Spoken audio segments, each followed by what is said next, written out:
Hello students, how are you all.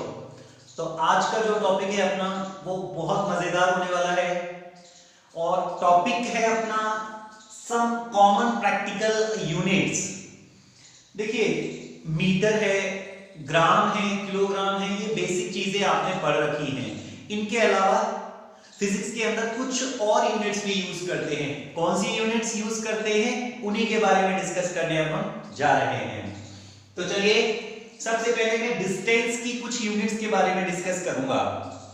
One Fermi, distance की बहुत छोटी यूनिट्स में से होती है फर्मी। जो न्यूक्लियस होता है एटम के अंदर एक सेंट्रल पार्ट होता है जिसके अंदर पॉजिटिव चार्ज और बिना चार्ज वाले न्यूट्रॉन होते हैं। इसका जो साइज होता है वो बहुत छोटा होता है, तो देख नहीं पाता है, तो उसको मेजर कैसे कर पाएगा। तो मेजर करने के लिए तो हालांकि इनडायरेक्ट मेथड यूज होंगे, लेकिन अभी तो मैं मेजरमेंट की बात कर रहा हूं कि होता कितना है।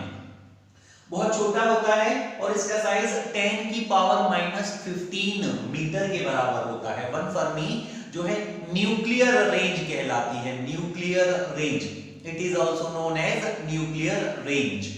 क्यों? क्योंकि ये न्यूक्लियस की जो डिस्टेंसेस होती है उनकी रेंज में होता है।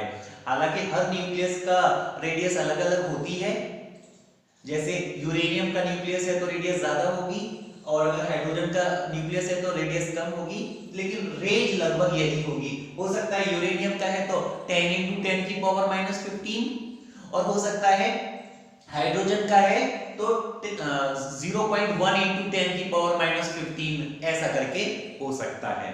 इसके अलावा एंगस्ट्रॉम, ये भी डिस्टेंस की बहुत छोटी डिस्टेंस, इसको जैसे अगर बाल की थिकनेस मेजर करनी है, थिकनेस, तो वो मीटर में तो नहीं है कि 1 मीटर चौड़ा बाल नहीं होता किसी का, 1 मीटर लंबा 1 मीटर चौड़ा आदमी नहीं होता, बाल कहां से होगा। तो 1 एंगस्ट्रॉम इज इक्वल टू होता है 10 की पावर -10 मीटर। इसके अलावा पिकोमीटर होता है 10 की पावर -12 मीटर। नैनोमीटर होता है। नैनो टेक्नोलॉजी के वर्ल्ड में हम जी रहे हैं। नैनो टेक्नोलॉजी मतलब चीजों को बहुत छोटा करके पढ़ने की, बहुत छोटी छोटी चीजों को पढ़ने के लिए। तो नैनो टेक्नोलॉजी के वर्ल्ड में आपको नैनोमीटर क्या होता है ये बहुत अच्छे से पता होना चाहिए। 1 नैनोमीटर इज इक्वल टू होता है 10 की पावर -9 मीटर। 1 माइक्रोमीटर, ये भी छोटी डिस्टेंसेस को मेजर करने के काम आता है। 1 माइक्रोमीटर इज इक्वल टू होता है 10 की पावर -6 मीटर। आगे 12th में चल के इसका बहुत बड़ा काम है भैया, ये बहुत काम आने वाला है। 12th में चल के बहुत काम आने वाला है माइक्रोमीटर। तो ये सारी वैल्यू याद होनी चाहिए। लाइट ईयर, ये डिस्टेंसेस की बड़ी यूनिट आ गई। यहां से डिस्टेंस की बड़ी यूनिट, बड़ी बड़ी दूरियों को बड़ी बड़ी बातें करेंगे अब हम। चलिए बड़ी बातें करेंगे। 1 लाइट ईयर मतलब 1 साल में लाइट जितना डिस्टेंस चलती है उसी को लाइट ईयर बोलते हैं, और 1 साल में जो लाइट है वो कितना डिस्टेंस चलती है। अब आपका टास्क क्या है, आपको ये वैल्यू निकालनी है। कैसे निकालोगे? डिस्टेंस इज इक्वल टू क्या होता है, speed into time. Distance is equal to speed into time. Speed of light कितनी होती है 3 × 10 की पावर 8, और टाइम कितना हो जाएगा, 1 साल में टाइम कितना होता है, 1 साल में 365 दिन, और 1 दिन में 24 घंटे, और 1 घंटे में 60 मिनट, और 1 मिनट में 60 सेकंड। ये मल्टीप्लाई करेगा तो ये वैल्यू पाएगा। आपको लेके आनी है वैल्यू, सॉल्व करना है अपने आप। ओके, तो 1 लाइट ईयर मतलब लाइट के द्वारा 1 साल में चली गई दूरी, वही 1 लाइट ईयर कहलाती है। दैट वैल्यू इज 9.46 × 10 की power -15 metre. 1 astronomical unit, 1 astronomical unit sun से, कहां से, सन से, सन बेटा वाला सन नहीं, सन सूरज वाला सन। सन से अर्थ की एवरेज डिस्टेंस जो है बंधु वो होती है 1.49 × 10 की पावर 11 मीटर। याद कर, याद कर, कुछ भी कर, याद कर। इसको शॉर्ट कर लेना चाहे तो अगर ऐसे याद कर सकता है तो 1.5 × 10 की पावर 11 इस फॉर्म में भी याद कर सकता है। 1.49 × 10 की पावर 11, आइदर 1.5 × 10 की पावर 11 इस फॉर्म में भी याद कर सकता है। और अब जो है वो है एकदम मस्त बढ़िया, ये 1 पारसेक। पारसेक पारसी नाम नहीं है भाई, पारसेक शॉर्ट फॉर्म है पैरालैक्टिक सेकंड। अब ये क्या है, सेकंड आ रहा है, दूरी की यूनिट कैसे हो सकती है देखते हैं अभी, मानेगा तो नहीं मैं बताऊंगा। 1 पारसेक मतलब पैरालैक्टिक सेकंड, ये 3.08 into 10 की पावर 11 मीटर के बराबर होता है। तू पूछ होता क्या है सर, समझाओ तो सही, अरे पूछ तो सही। ठीक है भाई चल, सुन अब मैं जो बता रहा हूं वो है बहुत पते की बात। 1 सेकंड का एंगल बना लिया, 1 सेकंड का एंगल बना, मैं 1 सेकंड में एंगल बनाने के लिए नहीं बोल रहा, मैं कह रहा हूं 1 सेकंड का थीटा मतलब एंगल बना। चल ले भाई, theta is equal to 1 second, हो गया सही है। अब इस एंगल के द्वारा इसके सामने जो बनती है वो कहलाती है आर्क। आर्क को ले ले भैया 1 AU के बराबर, 1 एस्ट्रोनॉमिकल यूनिट, 1 एस्ट्रोनॉमिकल यूनिट। और एस्ट्रोनॉमिकल यूनिट जो होती है उसको AU से डिनोट करते हैं, पढ़ी थी ना एस्ट्रोनॉमिकल यूनिट, अर्थ से सन की डिस्टेंस। अब ये जो रेडियस है या यहां से यहां तक की ये जो दूरी है, रेडियस कह रहा हूं मैं इसको, बस यही है पैरालैक्टिक सेकंड। मतलब 1 सेकंड का एंगल बनाने से तो बन गया 1 AU की अगर आर्क बन रही है तो बन गई 1 AU की आर्क। इस तरीके से जो रेडियस बनेगी वो कहलाती है पैरालैक्टिक सेकंड। बोल, रिपीट कर, पैरालैक्टिक सेकंड, पैरालाइज नहीं, पैरालैक्टिक सेकंड क्या कहलाती है, यहां से यहां तक की दूरी पैरालैक्टिक सेकंड। कैलकुलेट कैसे करेगा, सुन, थीटा इज इक्वल टू होता है आर्क, तो 1 AU के बराबर आर्क है, अपॉन में रेडियस ये निकालनी है, तो रेडियस इज इक्वल टू हो जाएगा बंधु 1 एस्ट्रोनॉमिकल यूनिट अपॉन में थीटा। थीटा कितना है 1 सेकंड, सिखाया था ना सेकंड को कन्वर्ट करना रेडियन में। तू पूछ क्यों कन्वर्ट करना है सर, अरे बंधु जब भी फॉर्मूला में वैल्यू पुट करेगा सारे के सारे जो यूनिट्स हैं, सही बोला, वो SI यूनिट सिस्टम के अंदर होना चाहिए, SI सब इंस्पेक्टर यूनिट के अंदर होना चाहिए। चल भाई कन्वर्ट कर, थीटा कितना है 1 सेकंड, तो रेडियस इज इक्वल टू हो जाएगा, और यही पैरालैक्टिक सेकंड कहलाता है 1 AU। 1 AU की वैल्यू कितनी बताई थी 1.5 into 10 की पावर 11 अपॉन में थीटा। थीटा कितना है 1 सेकंड। 1 सेकंड को कैसे कन्वर्ट करेगा, 1 सेकंड में कितना होता है देख, 1 सेकंड में होता है पाई अपॉन 180 into 60 into 60 क्या रेडियन। तो वैल्यू पुट कर, कुछ भी कर, वैल्यू पुट कर, थीटा इज इक्वल टू हो गया पाई अपॉन 180 into नीचे आएगा 60 into 60। तो बंधु इसको सॉल्व करना और ये वैल्यू तेरी इसके बराबर लगभग आ जाएगी 3.08 या 3.09 आ जाएगी। तो वैल्यू याद कर, 3.08 into 10 की पावर 16 मीटर होती है बंधु, 16 मीटर। तो 1 पारसेक या पैरालैक्टिक सेकंड की जो वैल्यू होती है 3.08 into 10 की पावर 16 मीटर, बहुत बड़ी दूरी है ये, दूर की सोच। चल ये वैल्यू निकालना, कैलकुलेट करके मेरे को बताना। इसके अलावा ये तो हो गई डिस्टेंसेस की यूनिट, सारी यूनिट आपको लिख लेनी है, याद कर लेनी है। अब मैं बात करूंगा मास की यूनिट की। मास द्रव्यमान, किसी ऑब्जेक्ट के अंदर कितना सब्सटेंस है वही कहलाता है मास। कोई हल्का पर्सन है, कम सब्सटेंस है उसके अंदर, कम मास हो गया। कोई भारी पर्सन है, ज्यादा मैटर है उसके अंदर, ज्यादा मटेरियल है उसके अंदर, ज्यादा मास हो गया। अभी हम बात करेंगे मास की, और इसकी कौन कौन सी यूनिट्स हम यूज करते हैं आजकल या फिर परसों भी, उनकी बात करेंगे।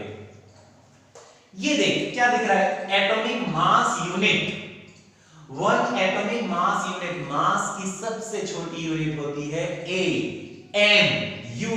बोले तो एटॉमिक मास यूनिट, रिपीट कर बंधु, एटॉमिक मास यूनिट 1 AMU जो होता है। एक्चुअल में मैं बता दूं, AMU जो है, जैसे हमने बात की न्यूक्लियस बनाया, न्यूक्लियस के अंदर कौन कौन होते हैं, प्रोटॉन और न्यूट्रॉन, इन दोनों को मिला के क्या बोलते हैं, न्यूक्लियॉन्स।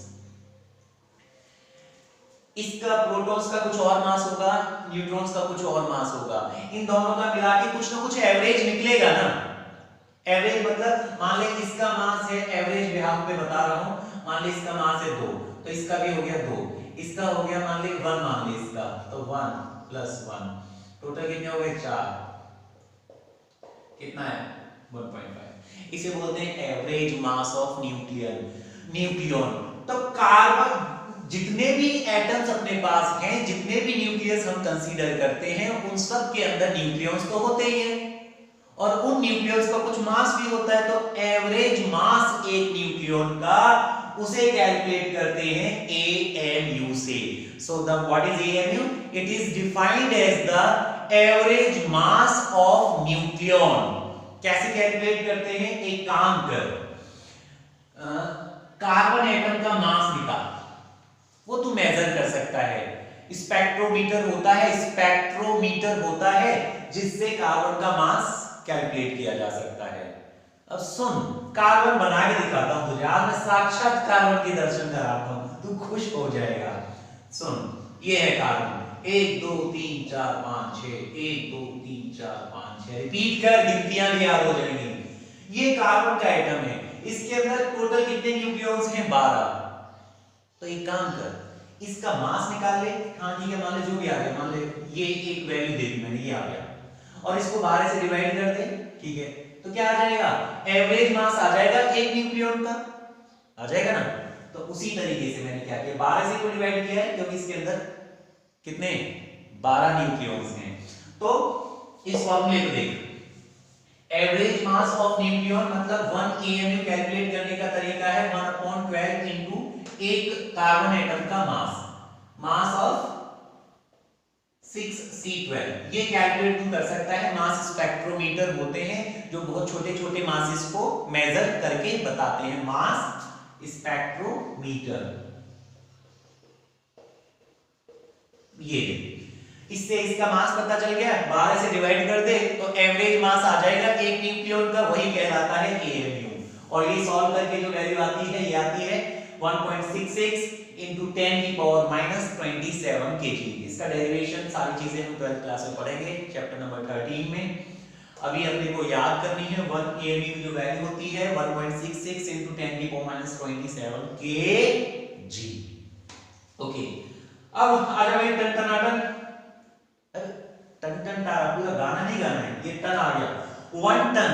ये भी मास की भारी यूनिट है, भारी यूनिट है, इसको भारी तरीके से डील करेंगे। 1 टन इज इक्वल टू होता है 1 मीट्रिक टन भी कहते हैं इसको। 1 मीट्रिक टन जो फार्मर्स हैं, जो किसान हैं, उनको पता है, उनके बच्चों को पता है कि टन क्या होता है। उनकी जो फसलें जाती हैं वो टन के हिसाब से या क्विंटल के हिसाब से जाती हैं। तो 1 टन या 1 metric ton is equal to होता है 1000 kilogram, 10⁻³ kg। 1 quintal is equal to 100 kg, एक क्विंटल मतलब 100 kg। अरे सिंपल है। अदनान सामी जो है उसका वेट 1 क्विंटल से ज्यादा था, 120 किलोग्राम का था, अभी तो हल्का हो गया है।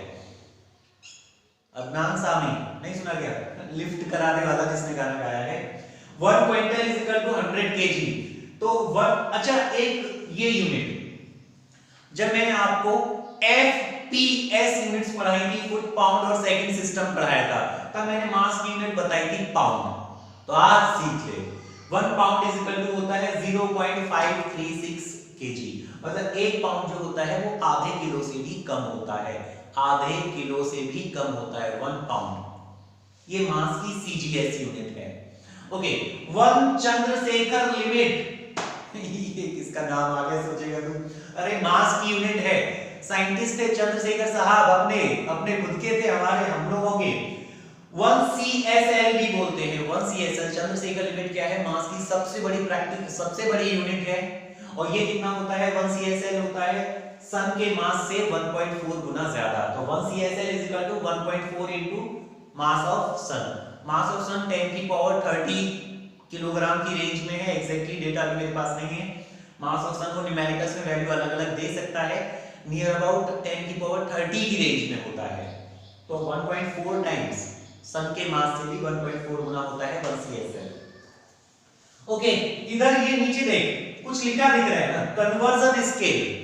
कन्वर्जन स्केल में ये कुछ लिखा दिख रहा है, कई लोगों को ये कन्वर्ट नहीं करना आता कि साहब सेंटीमीटर को मीटर, सीएसएल चंद्रशेखर लिमिट पे तो तब जाए साहब, हमें पहले ये तो बताओ सेंटीमीटर को मीटर में कैसे कन्वर्ट करेंगे। तो सुन, तेरे लिए लाएंगे। कन्वर्जन स्केल है मिली मिलीमीटर या मिलीग्राम, कोई नहीं मिली सेंटी डेसी, यहां पे मैंने छोड़ दिया है, कुछ आएगा डेका हेक्टो किलो। अब सुन, मान ले डिस्टेंसेस की अगर मैं बात कर रहा होता, दूरियों की बात कर रहा होता, तो इसको बना देता milli centi decimetre, deca hecto kilometre. पूरा कैसे पढ़ते हैं? Millimetre, centimetre, decimetre, metre, decametre, hectometre, kilometre. अब ये आपस में कन्वर्ट किए जा सकते हैं। अब सुन, इधर से इधर कन्वर्ट करना है तेरे को। मान ले तेरे को मिली से यहां आना है, मिली से मिलने यहां आना है तेरे को, तो 1 2 3 लेफ्ट हैंड साइड में जा रहा है बंधु, बड़े छोटे से बड़े की तरफ। तो लेफ्ट हैंड साइड में जाने से 10 की पावर माइनस आता है। जैसे 1 2 3, मान ले 1 मिलीमीटर पूछा जाता है, 1 मिलीमीटर इज इक्वल टू हो जाएगा, इसको शॉर्ट में लिख देते हैं mm, 1 millimetre is equal to हो जाएगा 10 की पावर कितना बताया था, 1 2 3 मीटर, ऐसे करके। और अगर इधर से इधर जाना है, मान ले तुझे यहां से यहां कन्वर्ट करना है किलोमीटर से या किलोग्राम से, ग्राम में भी बोल सकता है इसको, किसी में भी बोल सकता है। तू पूछेगा बोल के दिखाओ। जैसे करंट की यूनिट क्या बड़ी है, एंपियर, तो मैं इसे बोल सकता हूं milliampere, centiampere, deciampere, ampere आएगा है ना, डेका एंपियर, उसके बाद decaampere, hectoampere, kiloampere. ले कहानी खत्म। तो किसी भी यूनिट को इन स्केल के अकॉर्डिंग चेंज कर सकते हैं। तो मैं एटलीस्ट 2 3 मास, लेंथ और टाइम पे कन्वर्ट करके अपने नोट्स में लिखना, लेंथ, मास और टाइम। टाइम में कैसे, milli second, centi second, deci second, second, deca second, hecto second, kilo second. है अजीब सी बात है? बात अजीब सी नहीं है, सही है, बिल्कुल पते की बात है। तो एटलीस्ट 3 स्केल आप अपने नोट्स में बनाना।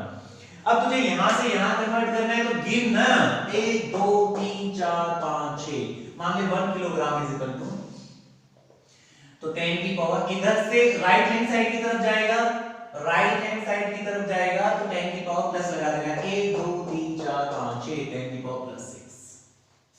क्या कहां पहुंचा है? इधर पहुंचा है। तो 1 kg इज इक्वल टू 10 की पावर 6 मिलीग्राम। तो ऐसे करके ये कन्वर्जन स्केल कहलाता है। जितनी भी यूनिट्स होती हैं उनको हम इस स्केल के अकॉर्डिंग चेंज कर सकते हैं। 3 आपको करके नोट्स में दिखानी है। चलिए, ये तो रहा कन्वर्जन बता दिया। अब मुझसे किसी ने पूछा कि सर ये बताओ, सन से अर्थ की डिस्टेंस, अर्थ से मून की डिस्टेंस, ये सब क्या है, कैसे मेजर किए जाते हैं, कहां से आते हैं इनको मेजर करने वाले लोग? हम करेंगे, आप करेंगे। तो अब मैं आपको पहले तो इतनी बड़ी यूनिट्स पे नहीं जा रहा, पहले तो मैं छोटी छोटी चीजों को मेजर करूंगा। तो मेथड है डायरेक्ट मेथड। किसी भी फिजिकल क्वांटिटी को मेजर करने का डायरेक्ट मेथड हम पढ़ रहे हैं। जैसे आपके पास स्केल होता है, स्केल तो होता ही है ना, वो कितने सेंटीमीटर का होता है? 15 सेंटीमीटर का होता है। और 1 सेंटीमीटर जो होता है उसका, वो 1 सेंटीमीटर, थोड़ा और बड़ा ले रहा हूं, 1 सेंटीमीटर जो होता है वो 10 हिस्सों में डिवाइड होता है। 0 1 2 3 4 5 6 7 8 9 10, ऐसा ही होता है। थोड़ा सा अच्छा होता होगा इससे। ओके, तो 15 सेंटीमीटर का स्केल होता है, आपने जो यूज किया है। और उस 15 सेंटीमीटर के स्केल के अंदर 15 ही कॉलम होते हैं, हर एक कॉलम 1 सेंटीमीटर का होता है। और 1 सेंटीमीटर के अंदर भी छोटे कॉलम होते हैं। तो 1 सेंटीमीटर को 10 पार्ट में डिवाइड किया गया है। देखिए, लीस्ट काउंट जब कैलकुलेट करते हैं, अब सोचेगा लीस्ट काउंट क्या है? Minimum count. Minimum count, least count को कैसे डिफाइन करेगा? It is defined as the minimum count possible by the given scale या given measuring device. Given scale या फिर गिवन मेजरिंग डिवाइस, कोई डिवाइस जो छोटी से छोटी दूरी को, जितनी भी दूरी को नाप सकती है, मेजर कर सकती है, वही कहलाती है क्या? Least count. अब सुन, इसकी लीस्ट काउंट क्या होगी? अपने पास जो स्केल होता है उसकी लीस्ट काउंट क्या होगी? उसकी लीस्ट काउंट हो जाएगी, कैसे निकालता है least count? One main scale upon में डिवीजन। तो यहां से यहां तक मेन स्केल कितना है? 1 सेंटीमीटर, और डिवीजन कितने हैं बीच में? 10। तो ये क्या है? 0.1। और 0.1 क्या? 1 सेंटीमीटर था, उसको 10 पार्ट्स में 1 सेंटीमीटर था ना, 1 सेंटीमीटर था, तो 1 सेंटीमीटर अपॉन 10। वापस सुन, कितना था यहां से यहां तक? 1 सेंटीमीटर। तो मेन स्केल कितना था? 1 सेंटीमीटर। कितने हिस्सों में डिवाइडेड है ये? 10 हिस्सों में डिवाइडेड है। सब डिवीजन भी बोल सकते हैं इनको, सब डिवीजन। तो 1/10 कितना है? 0.1। क्या यूनिट कितनी आएगी? सेंटीमीटर। मतलब इस स्केल की लीस्ट काउंट 0.1 सेंटीमीटर है, या फिर इसको बोल सकते हैं 0.1 सेंटीमीटर को मिलीमीटर में कन्वर्ट कर ले तो 1 mm। 0.1 सेंटीमीटर कहलाता है 1 mm। तो ठीक है ना, एक जो स्केल होता है, एक जो ये छोटे कॉलम्स होते हैं, ये 1 mm को मेजर करते हैं। तो इस स्केल की जो लीस्ट काउंट है वो 1 mm की रेंज की है। तो ये तो हो गया सिंपल स्केल जो आपके पास होता है डायरेक्ट मेथड को यूज करने के लिए। एक तो हो गया सिंपल स्केल। दूसरा है वर्नियर स्केल। ये मस्त है, ये मस्त है बंधु।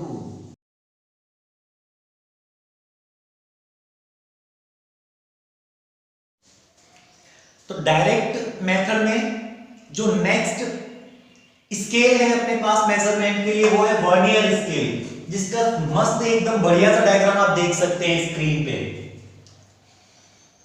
बोर्ड पे डायग्राम देख रहे हैं आप? थोड़ा सा इसको एक्सप्लेन कर देता हूं।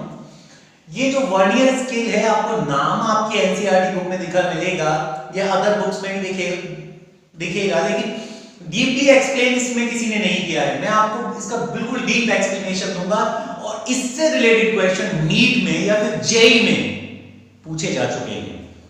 चलिए, तैयार हैं आप सब लोग डॉक्टर बनने के लिए, आई मीन नीट क्लियर करने के लिए? ओके, हो जाए शुरू।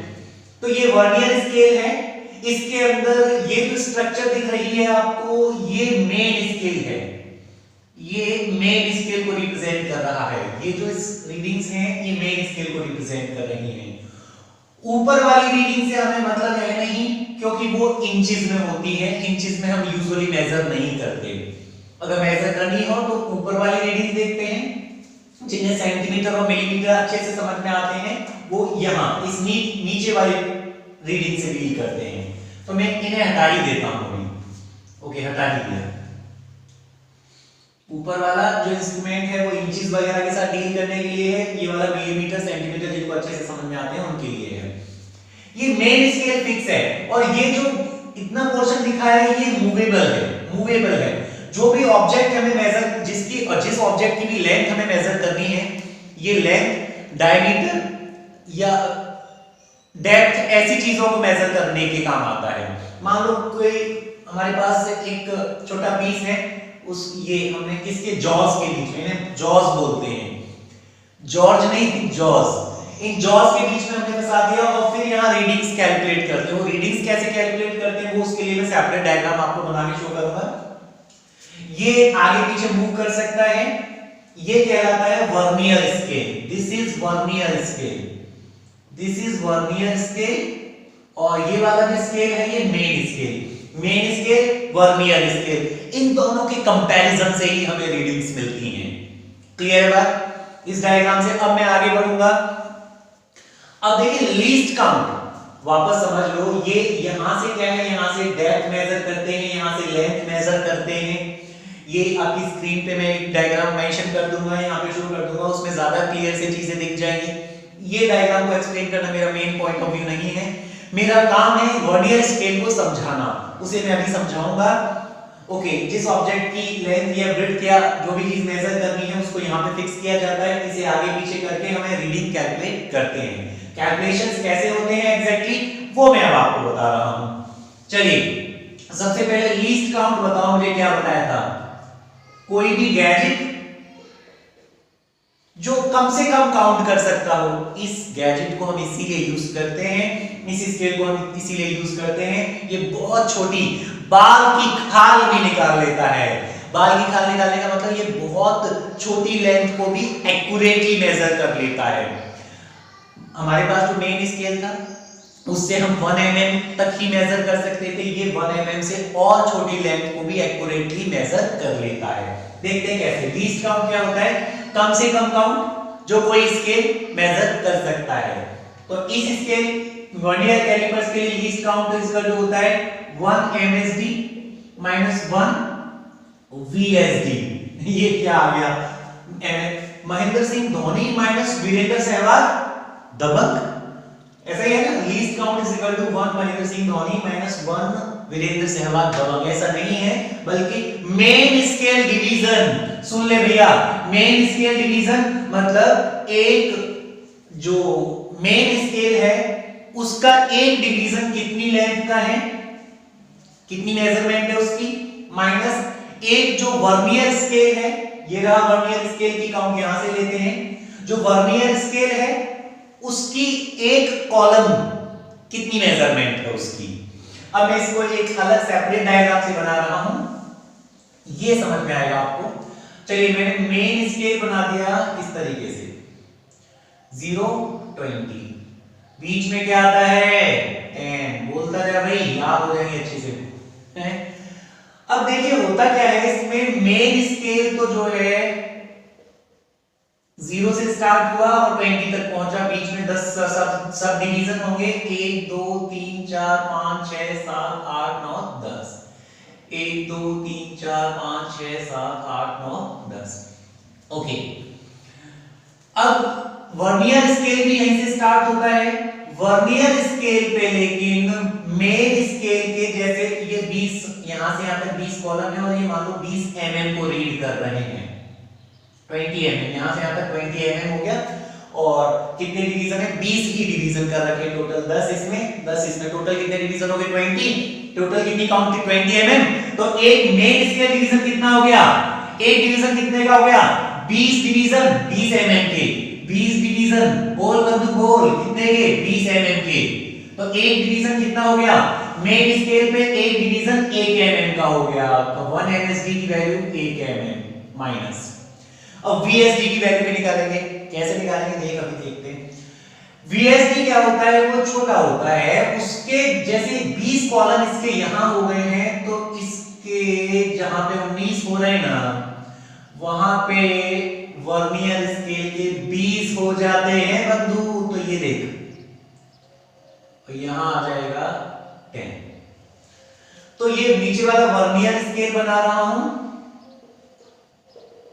ऊपर वाला मेन स्केल है।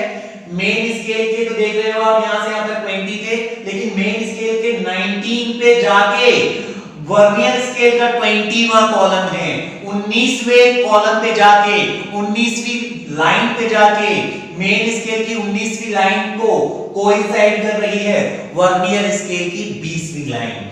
तो डिवीजन कर लो, बीच में 10 डिवीजन कर लो इसके लिए, 1 2 3 4 5 ऐसे करके। अब सुन, यहां से यहां तक कितना होता है?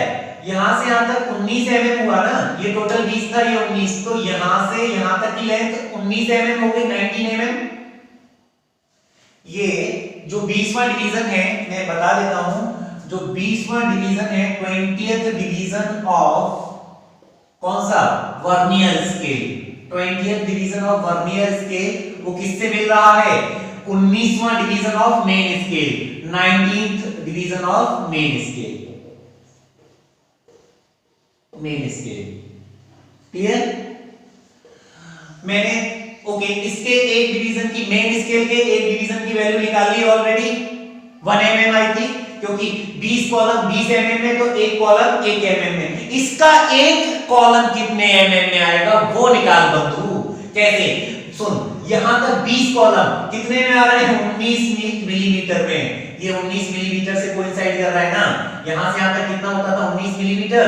तो ये टोटल लेंथ कितनी होगी? 19 मिलीमीटर। कॉलम कितने हैं? 20। तो 20 कॉलम जो है या 20 डिवीजन जो है वो कितने में आ रहा है 19 mm में। तो एक डिवीजन कितने का होगा बंधु 19/20 mm। कोई शक? वापस देख ले, इस बात को अच्छे से समझ ले। 20th division of vernier scale is equal to 19th division of main scale, और 19th डिवीजन में मेन स्केल के 19 डिवीजन में 19 mm हो जाते हैं। मतलब 20 डिवीजन वर्नियर स्केल के 20 डिवीजन 19 mm के बराबर हैं। 20 डिवीजन जो है वर्नियर स्केल के वो 19 mm के बराबर हैं। तो 1 डिवीजन कितना हो जाएगा 19/20। लीस्ट काउंट निकालना ही इसके लिए बहुत इंपॉर्टेंट होता है। ओके, तो 1 MSD आ गया 1 mm माइनस 1 VSD। 1 VSD कितना आया? एक वर्नियर स्केल की वैल्यू कितनी आई? वर्नियर स्केल के ऊपर एक जो डिवीजन है ये इसका एक डिवीजन 1 mm का था और इसका एक डिवीजन छोटा है, तो वो कितने का है 19/20 mm का। तो 19/20 mm। अब तू कैलकुलेट कर ले, काम बन जाएगा 1 mm माइनस 19/20 कितना है 20 LCM 20 माइनस 19 तो 1/20 mm। सॉल्व कर ले 0.05 mm। तो देख ले लीस्ट काउंट ये आ गई, मतलब अब mm के 100वें हिस्से तक, मिलीमीटर के 100वें हिस्से तक भी ये स्केल मेजर कर सकता है। समझ में आई ना बात? 0.05 mm का मतलब है लीस्ट काउंट इसकी 0.05 हो गई, मिलीमीटर से भी बहुत छोटी है, तो लीस्ट काउंट इसकी अच्छी कहलाएगी। इसकी लीस्ट काउंट अच्छी है। क्लियर है? जिसकी लीस्ट काउंट की मैग्नीट्यूड जितनी कम होती है उससे उतना ही ऐसे बोला जाता है कि लीस्ट काउंट इसकी ज्यादा है। तो आप जो स्केल पढ़ते हैं उसके कंपैरिजन में वर्नियर स्केल की लीस्ट काउंट ज्यादा है। ज्यादा मतलब अच्छी है, ज्यादा मतलब मैग्नीट्यूड में ज्यादा नहीं। लीस्ट काउंट आप जो स्केल पढ़ते हैं उसकी 1 mm है, और अभी जो वर्नियर स्केल बताया है उसकी लीस्ट काउंट 1/20 है। तो देख सकते हैं बहुत कम है लीस्ट काउंट। कम होने के बाद भी मैग्नीट्यूड कम है इसका, फिर भी हम ये कहेंगे इसकी लीस्ट काउंट ज्यादा है, मतलब अच्छी है, ज्यादा नहीं अच्छी है। ओके, तो ये तो लीस्ट काउंट निकालने का तरीका हो गया। अब सुन, मैं एक और इजी तरीका बताऊंगा इससे, और उस तरीके को सुनते ही तेरी लाइफ झिंगा लाला। लाइफ झिंगा लाला नहीं, झिंगा लाला तो आदिवासियों वाला होता है बेटा, मैं बोल रहा हूं झिंगा लाला। चल बेटा, तो least count is equal to हो जाएगा, एक काम कर इसमें से महेंद्र सिंह धोनी को कॉमन ले ले। 1 महेंद्र सिंह धोनी कॉमन आ गए तो 1 माइनस क्या बचा वीरेंद्र सहवाग को, 1 VSD को डिवाइड कर देंगे MSD से। ऐसे ही हुआ ना, MSD कॉमन ले लेगा तो यहां से तो MSD कॉमन चला गया तो 1 बचा, और यहां पे MSD है तो नहीं, जहां से जो चीज कॉमन लेनी है वहां पे वो होती नहीं है तो डिवाइड में चली जाती है, तो VSD अपॉन MSD हो जाएगा। अब सुन, least count is equal to 1 MSD। Main scale division, main scale division कितना हुआ करता था ये वाला, तो एक डिवीजन मेन स्केल का 1 mm का हुआ करता था, तो 1 mm इनटू ओके 1 माइनस। अब ये कैसे सॉल्व करें सर? तो इसका सिंपल तरीका बता रहा हूं। 19 कॉलम 20 कॉलम 19 20 19 20 20 19। तू सोचेगा क्या हो गया सर को? नहीं, कुछ नहीं हुआ, समझ। 20 19 19 20, जो वैल्यू कम है ना तो 19 कम है सर, जो वैल्यू ज्यादा है वो नीचे आएगी, जो कम है वो ऊपर आएगी, कम अपॉन ज्यादा। ले तरीका बता दिया, ये तरीका तुझे कोई नहीं बताएगा। 1 into 1 minus 19/20 1/20 is equal to 1/20 mm। दो तरीके बता दिए, दोनों तरीके तेरे को करने हैं। मेथड 1 लीस्ट काउंट कैलकुलेट करने के लिए, और ये हो गया मेथड 2। मेथड 1 में तो least count is equal to 1 MSD minus 1 VSD, दोनों की अलग-अलग वैल्यू निकाल ली। एक मेन स्केल डिवीजन 1 mm का होता है, एक वर्नियर स्केल डिवीजन 19/20 mm का होता है। डिवीजन मतलब मेन स्केल पे तो दो छोटे कॉलम्स के बीच की दूरी 1 mm है, और वर्नियर स्केल पे दो छोटे कॉलम्स के बीच की दूरी 19/20 है, तो लीस्ट काउंट आ गई इससे 1/20। ओके, ऐसे ही फिर हमने कैलकुलेट किया मेथड 2 से। मेथड 2 में क्या देखा हमने, क्योंकि फार्मूला क्या होता है, क्योंकि फार्मूला होता है लीस्ट काउंट का 1 MSD minus 1 VSD। 1 MSD common ले लिया, 1 MSD कॉमन लेने के बाद यहाँ 1 बचा, और यहाँ पे MSD था तो नहीं तो डिवाइड में चला गया, 1 VSD अपॉन MSD। उसके बाद मैंने बताया कैसे वैल्यूज को पुट करेगा, कम अपॉन ज्यादा, 19/20 1/20 कहानी खत्म। लीस्ट काउंट आ गई। अब तू कहेगा लीस्ट काउंट करने के बाद इसके मेजरमेंट कैसे लेंगे, तो ये आई है पते की बात। ये जो बात है जो तू लेके आया है वो कहलाती है पते की बात। अच्छा, इस स्केल की लीस्ट काउंट याद रखना 1/20, लीस्ट काउंट 20। मेजरमेंट कैसे लेंगे, मान ली ये है वर्नियर स्केल, ये शानदार सा वर्नियर स्केल, बीच में 10 डिवीजन कर दे 1 2 3 4, अरे बोलो भाई गिनती याद होगी, 5 6 7 8 9 10, 1 2 3 4 5 6 7 8 9 10। बढ़िया, शानदार। ये हो गया अपना महेंद्र सिंह मेन स्केल। और वीरेंद्र सहवाग अब बनाएंगे, क्योंकि वीएस वर्नियर स्केल तो मूव कर सकता है, स्लाइड कर सकता है, घूम सकता है। अब रीडिंग लेने के लिए वर्नियर स्केल आगे घूम गया था और उसका जो जीरो आया था वर्नियर स्केल का, मान लो यहां पहुंच गया, यहां कहीं, कहां, यहां। ओके, ये वर्नियर स्केल है तो वर्नियर स्केल पे बना 0 से 20, यहां कहीं बनेगा इसका 10, बीच में एग्जैक्टली 10 रहेगा और ये बीच में डिवीजन रहेंगे 1 2 3 4 5 6 7 8 9 10, 1 2 3 4 5 6 7 8 9 10, ऐसे डिवीजन रहेंगे।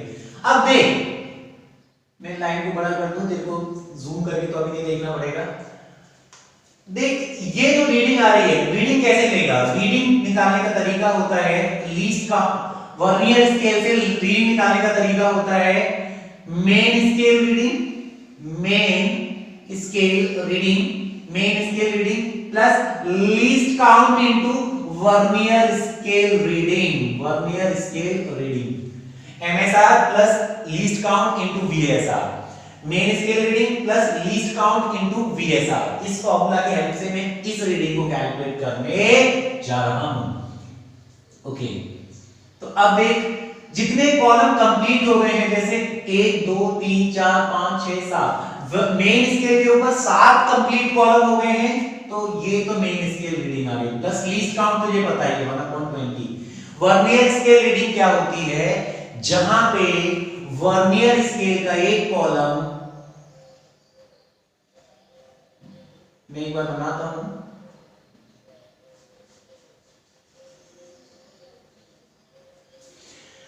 जहां पे वर्नियर स्केल की जो लाइन है, तो ये रही वर्नियर स्केल की सारी लाइन, वो मेन स्केल की किसी लाइन से बिल्कुल ऐसे कोइंसाइड कर जाए, वो है वर्नियर स्केल की reading.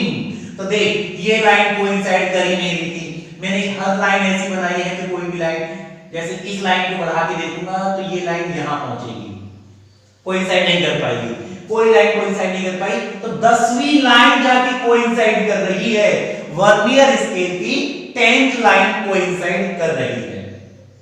Is it clear? 10th line देखिए, तो जो भी लाइन कोइंसाइड कर रही है वर्नियर स्केल की, वही है वर्नियर स्केल रीडिंग। तो ये हो गई, कौन सी लाइन कोइंसाइड कर रही है, 10, कोई भी हो सकती थी, यहां 10 आई है, तो ये रीडिंग हो जाएगी 7 + 10/20, 0.5 मतलब 7.5 mm। क्लियर है? तो ये आ जाता है 7.5 mm। ओके, तो ये तरीका है वैल्यूज को कैलकुलेट करने का।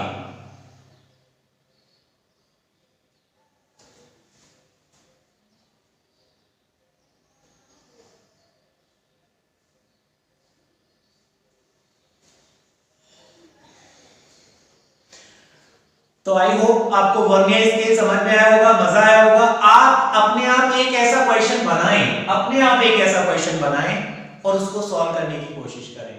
क्लियर?